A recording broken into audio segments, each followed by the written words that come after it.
ಏನ್ ಸೌಮ್ಯಕ್ಕ ಏನ್ ಮಾಡ್ತಾ ಇದೀರಾ? ನಿನ್ನೆ ಸರ್ವಿಸ್ ಮಾಡಿದ್ರಲ್ವಾ ನಾವು, ಅದೆಲ್ಲ ಬೇಗ ಬೇಗ ಮಾಡ್ಕೊಂಡು ಬೇಗ ಮನೆಗೆ ಹೋದ್ರು. ಅದೆಲ್ಲ ಕ್ಲೀನ್ ಮಾಡ್ಕೊತಾ ಇದ್ದೀನಿ, ಮತ್ತೆ ಸರ್ವಿಸ್ ಮಾಡ್ಬೇಕಲ್ಲ. ಲಕ್ಷ್ಮಿ ಅಕ್ಕ, ಹಾ ಹೇಳ್ವಾ? ನೀವ್ ಹೇಗಿಸಿದ್ರೆ ಹಾಕೋದು? ಏನಿದಮ್ಮ ಅಕ್ಕ, ಕ್ಲೀನಪ್ಪು ಐದು ಎಲ್ಲ ಕೈಗಳಿಗೆ ಈ ತರ ಮಾಡಬೇಕು ಅಂತ ಹೇಳ್ತಾ ಇದ್ದಾರೆ. ನೋಡೋಣ ಏನ್ ಹೇಳ್ತಾರೆ ಅಕ್ಕ, ಒಂದ್ ವಿಷಯ ಕೇಳೋಣ. ಆಫರ್ ಅಂತೂ ಇದೇ ಇರುತ್ತೆ ಜನರಿಗೂ, ಮತ್ತೆ ಕ್ರಿಸ್ಮಸ್ ಹಬ್ಬಕ್ಕೆ ಇದೇ ಇರ್ತಾರೆ ಯಾವಾಗೂ ವರ್ಷನೂ ಅವರು. ಕೇಳೋಣ ಒಂದ್ ಮಾತು ಅವ್ರನ್ನ.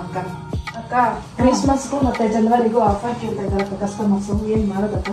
ಕೊಡಿ ಆಫರ್ ಕೊಡಿ. ಏನೇನ್ ಕೊಡೋಣ ಅಂತಂದ್ರೆ ಮೇನ್ ಥ್ರೆಡಿಂಗ್ ಫ್ರೀ ಕೊಡ್ತೀವಿ, ಸರಿನಾ? ಥ್ರೆಡಿಂಗ್ ಫ್ರೀ, ಮತ್ತೆ ಕ್ಲೀನ್ ಅಪ್ ಒಂದು, ಟ್ಯಾನ್ ಪ್ಯಾಕ್ ಒಂದು, ಮತ್ತೆ ಹ್ಯಾಂಡ್ ವ್ಯಾಕ್ಸ್, ಅಂಡರ್ ಆರ್ಮ್ಸ್, ಇಷ್ಟು ಸೇರಿ 500 ಮಾಡ್ಕೊಡಿ, ಸರಿನಾ? ಎಲ್ಲಾರು ಹೆಣ್ಮಕ್ಳಿಗೆ ನೀವೇ ರೆಡಿ ಆಗ್ಬೇಕು, ಫೇಸ್ ಫೇರ್ ಆಗಿರ್ಬೇಕು ಅಂತ ಅನ್ಕೊಂತಾರೆ. ಅಷ್ಟು ಸರ್ವಿಸ್ ಮಾಡ್ಕೊಡಿ ನೀಟಾಗಿ, threading free. Home services available ಇದೆಯಾ?